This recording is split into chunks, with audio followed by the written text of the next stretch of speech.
Hello दोस्तों, नमस्कार। एक बार आप सबका फिर से बहुत बहुत स्वागत है आप सभी के अपने यूट्यूब चैनल डियर गुरुजी पर। सो गाइस, जैसा कि आप सभी को पता है कि पर डे रात को 9 बजे जो हिंदी का टेस्ट है आप सभी को यहाँ पर मिलता है। तो फटाफट वीडियो को लाइक कर दीजिए, शेयर कर दीजिए। इसके अलावा जीके का जो टेस्ट है इसके जस्ट बाद होगा, नीचे उसका भी लिंक दिया गया है। जैसे ही टेस्ट खत्म होगा उसके 2 मिनट बाद वो वाला टेस्ट स्टार्ट हो जाएगा, तो आप लोग ज़रूर देखिएगा उस टेस्ट को भी। नीचे लिंक दे दिया गया है और इसका जो पीडीएफ है आप लोग को हमारे टेलीग्राम ग्रुप पर, जी हाँ दोस्तों, जितने भी लोग यहाँ पर जुड़ रहे हैं फटाफट वीडियो को लाइक करते हुए चलेंगे। और आप लोग को हमारे टेलीग्राम ग्रुप पर आप देख सकते हैं, ये टेलीग्राम ग्रुप है डियर गुरुजी आर्यन सर। अगर आप लोग सर्च करना चाहते हैं सर्च कर सकते हैं, या देखिए यहाँ पर इसका जो ये लिंक है आप इसको सिर्फ 17 सर्च करेंगे, डियर गुरुजी 17 सर्च करेंगे तो आपको देखने को मिल जाएगा।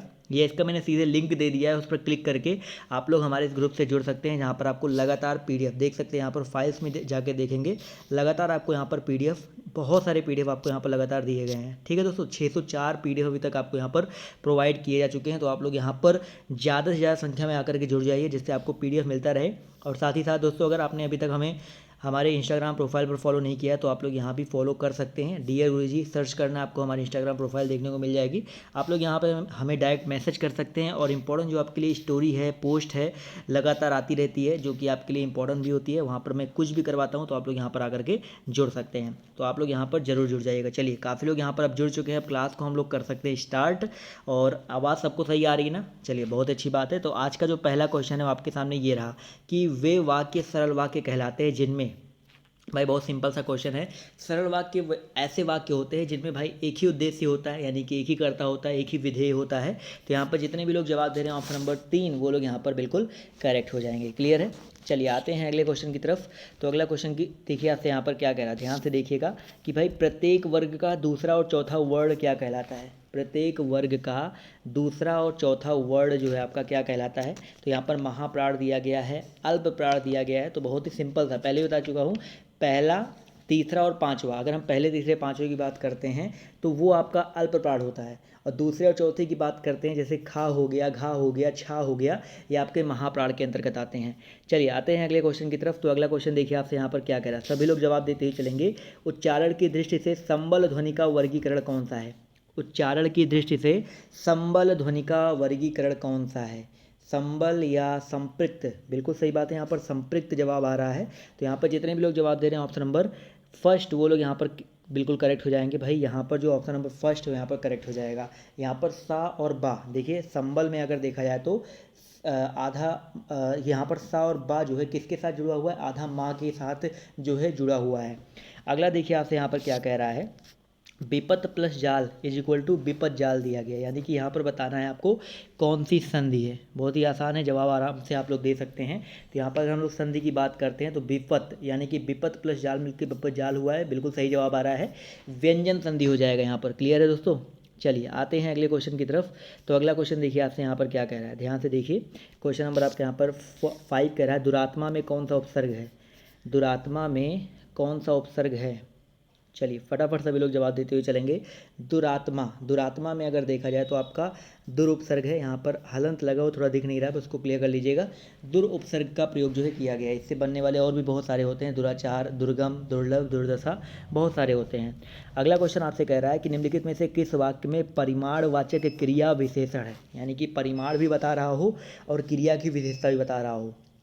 चलिए भाई फटाफट सभी लोग जवाब देते हुए चलेंगे। तो यहाँ पर देखिए बिल्कुल सही बात है, पहला ही देखिए, इस बार बारिश में बहुत बहुत जो है आपका यहाँ पर क्या है, बहुत ओले पड़ रहे हैं। तो ओले की विशेषता, ओले पड़ना क्रिया हो गया, उसकी विशेषता बताई जा रही है किससे? बहुत से। और बहुत आपका एक परिमाण भी है। तो यहाँ पर ऑप्शन नंबर जो इसका फर्स्ट है वो यहाँ पर बिल्कुल करेक्ट हो जाएगा। क्लियर है? चलिए आते हैं अगले क्वेश्चन पर। तो अगला क्वेश्चन आपसे कह रहा है कि मनोभाव को प्रकट करने वाले वे आविकारी शब्द जिनका वाक्य से कोई संबंध नहीं रहता है क्या कहलाते हैं? चलिए फटाफट जवाब देते हुए चलेंगे। मनोभाव को प्रकट करने वाले वे आविकारी शब्द जिनका वाक्य से कोई संबंध नहीं रहता है, वे विस्मयादिबोधक, बिल्कुल सही जवाब है सर। इसका क्या हो जाएगा? विस्मयादिबोधक अव्यय कहलाते हैं, जैसे हाय, ओह, अरे, ऐसे बहुत सारे होते हैं। अगला देखिए आपसे यहाँ पर क्या कह रहा है कि वे भ्रष्टाचार के प्रबल विरोधी थे। इस वाक्य में सर्वनाम का कौन सा प्रकार है? बेसिकली आपका सर्वनाम यहाँ पर कहाँ पर है? वे आपका एक सर्वनाम है, आपको बताना है ये किस तरह का सर्वनाम है। चलिए भाई बिल्कुल सही जवाब आ रहा है, ये आपका हो जाएगा पुरुषवाचक, बिल्कुल सही बात है। अन्य पुरुष का एक उदाहरण है, तो ऑप्शन नंबर जो इसका डी है वो यहाँ पर बिल्कुल करेक्ट हो जाएगा। 3 तरह के पुरुषवाचक सर्वनाम होते हैं, उत्तम, मध्यम और अन्य। अन्य में आपका वे, वह, वो सब, ये सब आते हैं आपके।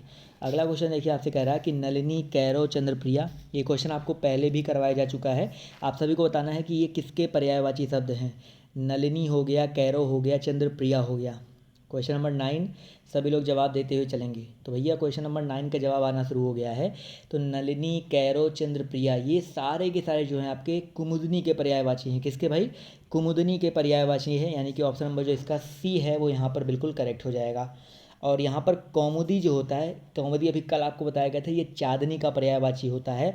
सौदामनी जो होता है वो बिजली या दामनी इसका पर्यायवाची होता है। चलिए आते हैं अगले क्वेश्चन की तरफ। तो अगला क्वेश्चन देखिए आपसे यहाँ पर क्या कह रहा है। क्वेश्चन नंबर आपके यहाँ पर 10 है। शब्द युग्म यदा और कदा का सही अर्थ बताना है। यदा का अर्थ क्या होता है और कदा का अर्थ क्या होता है, ये भी आपको बताया जा चुका है, तो गलत नहीं करना है। तो भाई यदा यदा ही धर्मस्य, आपने कहीं ना कहीं ये जो सुना ही होगा। तो यदा यदा यानी कि जब जब उसका मतलब होता है, लेकिन यदा कदा की बात करते हैं तो जब और कब होता है। तो ऑप्शन नंबर जो इसका सी है, जितने भी साथी जवाब दे रहे हैं ऑप्शन नंबर सी, वो लोग यहाँ पर बिल्कुल करेक्ट हो जाएंगे। चलिए आते हैं अगले क्वेश्चन की तरफ। तो क्वेश्चन नंबर 11 आपसे कह रहा है कि नियत और नियत, इसका अर्थ क्या हो जाएगा। एक नियत दिया गया है, एक नियत दिया गया है। चलिए फटाफट सभी लोग जवाब देते हुए चलेंगे, और जवाब देखिए यहाँ पर आना शुरू हो गया है। तो भाई इसका जवाब देखिए आना शुरू हो गया। तो भाई नियत का जो मतलब होता है, देखिए एक जो पहला वाला नियत दिया गया है इसका मतलब होता है निश्चित, और जो अगला वाला नियत दिया गया वो आपका इरादा, आपका क्या नियत है, तो इरादा वाला हो जाएगा। क्लियर है। अगला देखिए आपसे यहाँ पर क्या कह रहा है। क्वेश्चन नंबर आपके यहाँ पर 12, आलोचकों के अनुरूप हमें अपनी रचना में परिवर्तन करना होगा। इस वाक्य में किसी एक शब्द का संदर्भ और भाव की दृष्टि से उपयुक्त प्रयोग नहीं हुआ है, उस शब्द का चयन करना है। शब्द नहीं है भाई, उस शब्द का चयन करना है।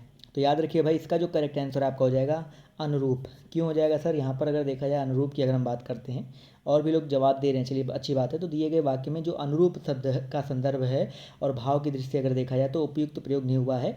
यहाँ पर होना चाहिए था आलोचकों के अनुसार। क्या होना चाहिए था भाई? आलोचकों के अनुसार होना चाहिए था। चलिए अच्छा क्वेश्चन था, तो नोट कर लीजिएगा सभी लोग इंपॉर्टेंट ग्रुप में। क्वेश्चन नंबर 13 कह रहा है कि अब आप चल सकते हैं, इस वाक्य में कौन सी वृत्ति है। अब आप चल सकते हैं, तो सकना, सकना कहाँ पर यूज होता है? मैं ये कर सकता हूँ, मैं उड़ सकता हूँ, मैं दौड़ सकता हूँ, यानी कि सामर्थ्य दिखा रहा है। तो बिल्कुल सही जवाब आ रहा है सर। तो जितने भी लोग जवाब दे रहे हैं ऑप्शन नंबर फर्स्ट, वो लोग यहाँ पर बिल्कुल करेक्ट हो जाएंगे। थोड़ा टाइम दे आंसर देने के लिए, चलिए ठीक है, थोड़ा टाइम देता हूँ। अगला क्वेश्चन देखिए आपसे क्या कह रहा है कि भैया लिपि चिन्हों के क्रमबद्ध समूह को क्या कहते हैं। लिपि चिन्हों के क्रमबद्ध समूह को क्या कहा जाता है। क्वेश्चन नंबर 20 सभी लोग जवाब देते हुए चलेंगे। तो यहाँ पर जवाब देखिए आना शुरू हो गया। तो भैया लिपि चिन्हों के क्रमबद्ध समूह को वर्णमाला कहा जाता है। ठीक है, वर्णों के समूह को वर्णमाला कहा जाता है। वर्ण क्या होता है? आपके दो तरह के वर्ण होते हैं, ध्वनि दो प्रकार की होती है, स्वर और व्यंजन है। अगला देखिए आपसे यहाँ पर क्या कह रहा है। क्वेश्चन नंबर आपका 21 कि ऐसी कौन सी दो मात्राएं हैं जिनका प्रयोग तो किया जाता है किंतु उनका समावेश स्वर में नहीं किया जाता है। चलिए फटाफट जवाब देते हुए चलेंगे। ऐसी कौन सी दो मात्राएं हैं जिनका प्रयोग तो किया जाता है किंतु उनका जो समावेश है वो स्वर में नहीं किया जाता है। तो याद रखिए भाई, क्वेश्चन नंबर 21 की अगर हम बात करते हैं तो आपका आहा और अंगा, ये अनुस्वार और विसर्ग हैं, यानी कि ये अयोगवाह हैं। ये बेसिकली आपके, इनका समावेश स्वर में नहीं होता है, बट इनका हम लोग यूज करते हैं। अगला देखिए आपसे यहाँ पर क्या कह रहा है कि संस्कृत से हिंदी में प्रयुक्त मूल शब्द से वर्तमान स्थायी तद्भव रूप के पहुँचने के मध्य संस्कृत के अशुद्ध या टूटे फूटे स्वरूप में प्रयुक्त होने वाले शब्द क्या कहलाते हैं। बस इतना ध्यान दो, इतने लाइन पर ध्यान दो, बस इतने लाइन से आपका आंसर आ जाएगा कि संस्कृत के अशुद्ध या टूटे फूटे स्वरूप में प्रयुक्त होने वाले शब्द को क्या कहते हैं। तो याद रखिएगा, तो टूटे फूटे अशुद्ध को क्या कहा जाता है? अर्ध तत्सम कहा जाता है। ठीक है, जो बिल्कुल अशुद्ध रूप में या बिल्कुल संस्कृत से उठ करके थोड़ा सा बहुत ज़्यादा चेंज होकर के आपके आ जाते हैं हिंदी में, वो आपके तद्भव बन जाते हैं। जो संस्कृत वाले ही होते हैं, सेम टू सेम यूज होते हैं, वो आपके तत्सम कहलाते हैं। जब टूटे फूटे आ जाए तो आपको अर्ध तत्सम पर टिक कर देना है। अगला यहाँ पर देखिए क्या कह रहा है कि शब्द प्रकार के आधार पर मनुष्यता शब्द का कौन सा भेद है। चलिए फटाफट जवाब देते हुए चलेंगे। शब्द प्रकार के आधार पर जो मनुष्यता है वो शब्द का कौन सा भेद है। तो याद रखिएगा भाई, जो मनुष्यता है वो आपका भाववाचक संज्ञा है। जितने भी साथी जवाब दे रहे हैं भाववाचक संज्ञा। मनुष्य आपका एक जातिवाचक होता है, मनुष्य से बना है मनुष्यता, यानी कि आपका भाववाचक हो जाएगा। ठीक है, मनुष्यता, विभिन्नता, कठोरता, इसके अलावा घबराहट, बुढ़ापा, बचपन, ये सारे भाववाचक संज्ञा के अंतर्गत आते हैं। अगला देखिए आपसे यहाँ पर क्या कह रहा है कि इंद्रियों को जीत लिया हो जिसने, इस वाक्य में आपको बताना है सही विकल्प कौन सा हो जाएगा। सही विकल्प का आपको चयन करना है, इंद्रियों को जीत लिया हो जिसने। चलिए फटाफट सभी लोग जवाब देते हुए चलेंगे। तो याद रखिए दोस्तों, इसका जो करेक्ट आंसर है आपका क्या हो जाएगा भैया, जितेंद्रिय। जितेंद्रिय मतलब जिसने इंद्रियों को जीत लिया हो, जबकि यहाँ पर इंद्रजीत जिसने इंद्र को जीत लिया हो, और इंद्रपति आप सभी को पता है। अगला देखिए आपसे यहाँ पर क्या कह रहा है कि से अलगाव के अर्थ में किस विभक्ति का बोधक चिन्ह है। अलगाव के अर्थ में अगर से आता है तो किस विभक्ति का बोधक चिन्ह होता है। चलिए भाई बिल्कुल सही जवाब है। देखिए दो में आता है, एक तो करण में होता है, एक आपका अपादान में होता है। अपादान में ही आपका अलग होने के अर्थ में आता है, क्लियर है। संप्रदान में के लिए होता है, कर्म में को होता है, अधिकरण में पर ऊपर होता है। अगला देखिए आपसे यहाँ पर क्या कह रहा है कि तन शब्द का लिंग निर्धारित कीजिए। तन शब्द का आप सभी को लिंग निर्धारित करना है, क्या हो जाएगा। चलिए फटाफट जवाब देते हुए चलेंगे। तो भाई याद रखिएगा, तन शब्द जो है आपका एक पुल्लिंग है, यानी कि ऑप्शन नंबर जो इसका फर्स्ट है वो यहाँ पर बिल्कुल करेक्ट हो जाएगा। जी हाँ, बिल्कुल सही बात है। अगला देखिए आपसे यहाँ पर क्या कह रहा है, क्वेश्चन नंबर आपका 27 कि उत्तम पुरुष वाचक सर्वनाम, उत्तम पुरुष सर्वनाम के किस भेद के अंतर्गत आता है। भाई पुरुष से ही आप क्लियर कर सकते हो, अभी मैंने आपको बताया भी था 3 तरह के होते हैं। तो चलिए फटाफट जवाब देते हुए चलेंगे, जल्दी जल्दी टेस्ट को खत्म कर रहे हैं। तो भैया उत्तम पुरुष जो आपका पुरुषवाचक के अंतर्गत आता है। जितने भी लोग जवाब दे रहे हैं ऑप्शन नंबर 2, वो लोग यहाँ पर बिल्कुल करेक्ट हो जाएंगे। चलिए आते हैं अगले क्वेश्चन की तरफ। तो अगला क्वेश्चन कह रहा है, कंचक एक कृषांगनी युवती है, इस वाक्य में कौन सी अशुद्धि है। कंचक जो है एक कृषांगनी युवती है, इस वाक्य में कौन सी अशुद्धि है। चलिए 28 सभी लोग जवाब देते हुए चलेंगे। तो 28 का जवाब देखिए बिल्कुल सही आ रहा है। याद रखिएगा दोस्तों, इसका जो करेक्ट आंसर है आपका हो जाएगा ऑप्शन नंबर डी, शब्द निर्माण की अशुद्धि है। क्यों भाई, यहाँ पर कंचक एक कृषांगनी, कृषांगनी यहाँ पर दिया गया है, जबकि यहाँ पर होना चाहिए था कंचन एक, या कंचन या कंचक जो भी नाम दिया गया हो कंचन ही मान लेते हैं, एक कृषांगी युवती है ना कि कृषांगनी। तो यहाँ पर ऑप्शन नंबर जो इसका 4 है वो यहाँ पर बिल्कुल करेक्ट हो जाएगा। अगला देखिए आपसे यहाँ पर क्या कह रहा है, क्वेश्चन नंबर आपका यहाँ पर 29। यहाँ पर आपको बताना है कि निम्नलिखित में से कौन सा एक अनौपचारिक पत्र का उदाहरण है। अनौपचारिक का मतलब क्या होता है जी, यानी कि बेसिकली आप ये मान के चलो, अनौपचारिक पत्र बेसिकली आप अपने मित्र को लिख रहे हो, अपने भाई को लिख रहे हो, अपने बहन को लिख रहे हो, मतलब घर परिवार में या आपस में सगे रिश्तेदारों में किसी चीज़ के लिए लिखा जाता है, वो बेसिकली आपका अनौपचारिक होता है। मैंने हिंट दे दिया है, अभी आप लोग जवाब दे सकते हैं। तो बिल्कुल सही जवाब आ रहा है सर। इसका जो करेक्ट आंसर आपका हो जाएगा, बहन की विवाह में शामिल होने के लिए जो मित्र को पत्र लिखा जाता है, ये अनौपचारिक में होगा, और जो सारे के सारे दिए गए हैं वो आपके औपचारिक के अंतर्गत आ जाएंगे। चलिए क्वेश्चन नंबर आपके 30 पर आते हैं। तो कह रहा है कि हिंदी भाषा में ह्रस्व स्वरों की संख्या कितनी है। चलिए ह्रस्व स्वरों की संख्या बतानी है। तो हिंदी भाषा में टोटल आपके 4 ह्रस्व स्वर होते हैं। कौन कौन से कोई बताना चाहेगा। जितने भी लोग ऑप्शन नंबर 2 जवाब दे रहे हैं वो लोग यहाँ पर करेक्ट हैं। 4 होते हैं, एक आपका आ, एक आपका ई, एक आपका ऊ। आ ई ऊ तो सभी को पता है। इसके अलावा एक आपका री होता है, जो काफ़ी लोग इसको दीर्घ में या प्लुत में छोड़ देते हैं, जो कि गलत है। अगला देखिए क्या कह रहा है कि जिन समासिक शब्दों में पहला पद संख्या को व्यक्त करने वाला विशेषण होता है, वे शब्द क्या कहलाते हैं। चलिए, जिन समासिक शब्दों में पहला पद अगर संख्या को व्यक्त कर रहा है तो वे शब्द क्या कहलाएंगे। बिल्कुल सही बात है सर, पहला पद संख्यावाची विशेषण यानी कि द्विग समास होता है। द्वंद्व में दोनों पद प्रधान होते हैं, बहुब्रीहि में कोई भी पद प्रधान नहीं होता, अभिभाव में पहला पद प्रधान होता है। अगला देखिए आपसे यहाँ पर क्या कह रहा है कि सुहावना, लिखाई व छलिया में आपको प्रत्यय बताना है। सुहावना में कौन सा प्रत्यय है, लिखाई में कौन सा प्रत्यय है, और छलिया में कौन सा प्रत्यय है। चलिए फटाफट सभी लोग जवाब देते हुए चलेंगे। तो याद रखिएगा भाई, सुहावना की अगर हम बात करते हैं, चलिए सभी लोग जवाब देखिए यहाँ पर आना शुरू हो गया। तो 32 का जो करेक्ट आंसर आपका हो जाएगा ऑप्शन नंबर 4 हो जाएगा, आवना। सुहावना में आवना देखा जाए तो सुहावना में देखिए यहाँ पर आवना कर दीजिएगा। चलिए ठीक है, एक काम करते हैं, यहाँ पर थोड़ा सा यहाँ पर मिस्टेक हो गया है, यहाँ पर आवना कर लीजिएगा। सुहावना में भी आपका आवना है और आई है और यहाँ पर इया है। तो यहाँ पर थोड़ा सा कन्फ्यूजन था, इसलिए कुछ लोग 3 जवाब दे रहे हैं क्योंकि पहला वाला देख करके, बट यहाँ पर 4 वाला करेक्ट इसलिए कर रहा हूँ क्योंकि यहाँ पर लिखाई में आई है, छलिया में इया है, ना कि इया है। ठीक है, इसको आवना कर लीजिएगा आप लोग। अगला देखिए आपसे यहाँ पर क्या कह रहा है कि निम्नलिखित में से कौन सा शब्द तत्सम है। चलिए फटाफट जवाब देते हुए चलेंगे। यहाँ पर कौन सा शब्द जो है आपका तत्सम हो जाएगा।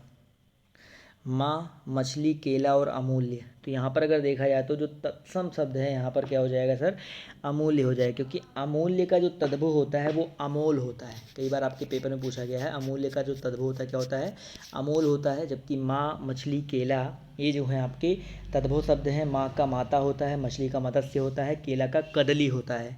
अगला क्वेश्चन देखिए आपसे यहाँ पर क्या कह रहा है कि जो शब्द संस्कृत भाषा से उत्पन्न या विकसित हुए हैं वो क्या कहलाते हैं। चलिए भाई, जो शब्द संस्कृत भाषा से उत्पन्न या विकसित हुए होते हैं वो क्या कहलाते हैं। चलिए 34 जवाब देखिए आना शुरू हो गया, वे आपके तद्भव कहलाते हैं। ठीक है, और जो तत्सम क्या होता है, जो शब्द संस्कृत भाषा से ज्यों के त्यों हिंदी भाषा में आकर प्रयुक्त होने लगते हैं वे आपके तत्सम होते हैं, जैसे कर्पूर या कच्छप, ये आपके होते हैं। अगला क्वेश्चन देखिए आपसे यहाँ पर क्या कह रहा है, व्युत्पत्ति के आधार पर किलकिल कौन सा शब्द है। किलकिल बहुत ही इंपॉर्टेंट क्वेश्चन है, सभी लोग जवाब देते हुए चलेंगे। व्युत्पत्ति के आधार पर जो किलकिल है वो कौन सा शब्द है। चलिए जवाब देखिए यहाँ पर आना शुरू हो गया है, तो याद रखिएगा भाई, व्युत्पत्ति के आधार पर किलकिल आपका एक देशज शब्द है। कैसा शब्द है भाई, आपका एक देशज शब्द है। तो ऑप्शन नंबर जो इसका फर्स्ट है वो यहाँ पर बिल्कुल करेक्ट हो जाएगा। चलिए अगला क्वेश्चन देखिए आपसे यहाँ पर क्या कह रहा है, अलमारी कौन सी भाषा का शब्द है। अलमारी जो है आपकी कौन सी भाषा का शब्द है। चलिए फटाफट सभी लोग जवाब देते हुए चलेंगे। तो भैया अलमारी की अगर हम बात करते हैं तो जो अलमारी है, कुछ लोग यहाँ पर जवाब आ रहा है अरबी, कुछ लोग आ रहा है पुर्तगाली। तो यहाँ पर अलमारी आ से है तो अरबी नहीं होगा सर। अलमारी शब्द जो आपका पुर्तगाली के अंतर्गत आता है, जैसे अलकतरा, आलपिन, चाबी, फीता, ये सारे आपके पुर्तगाली के अंतर्गत आएंगे। ठीक है, अरबी में आपका अमीर आता है, औरत आता है, तारीख आता है, तकिया आता है। अगला क्वेश्चन देखिए आपसे कह रहा है कि जिन शब्दों का प्रयोग वाक्य को श्रव्य भावार्थ और बल देने के लिए बल प्रदान करने के लिए होता है लेकिन वे वाक्य के अंग नहीं होते हैं, वे क्या कहलाते हैं। भाई जब भी बल देने की बात आती है या वाक्य को एक भावार्थ देने की बात आती है तब हम लोग जैसे तो का यूज करते हैं, तक का यूज करते हैं। तो ये सारे जो है किसके अंतर्गत आते हैं, पहले भी बताया जा चुका है, इसलिए जवाब यहाँ पर जल्दी जल्दी आ रहे हैं। तो ये आपके निपात कहलाते हैं। बिल्कुल सही बात है, तो ऑप्शन नंबर जिसका 4 है वो यहाँ पर बिल्कुल करेक्ट हो जाएगा। चलिए आते हैं अगले क्वेश्चन की तरफ। तो क्वेश्चन नंबर आपका यहाँ पर 38 देखिए कह रहा है कि दिए गए विकल्पों में से शुद्ध शब्द का चयन करना है। चलिए इसके जस्ट बाद जीके का भी टेस्ट होगा तो उसको भी ध्यान रखिएगा, ऐसा नहीं कि जीके का टेस्ट ना थे। तो भाई यहाँ पर शुद्ध शब्द का चयन करना है, तो 38 का करेक्ट आंसर आपका हो जाएगा पृथक। क्लियर है, पृथक जो है आपका एक आपका शुद्ध शब्द है। जबकि यहाँ पर ब्रह्म जो है देखा जाए तो ब्रह्म, यहाँ पर माँ में आधा हा नहीं लगता, ये हा के बाद जो आधा माँ लगता है वो क्लियर होता है। इसके अलावा यहाँ पर क्लिष्ट में क्लिष्ट होता है। ठीक है भाई, क्लिष्ट होता है, तो यहाँ पर ये जो पृथक है वो यहाँ पर करेक्ट हो जाएगा। और मूल्यवान में देखा जाए तो मूल्यवान में क्या गलती है सर, मूल्यवान में देखा जाए तो आपका ना में हलंत नहीं लगा हुआ है। अगला क्वेश्चन देखिए आपसे यहाँ पर कह रहा है कि दिए गए विकल्पों में से वह शब्द चुनिए जिनका प्रयोग सदा एक वचन में होता है।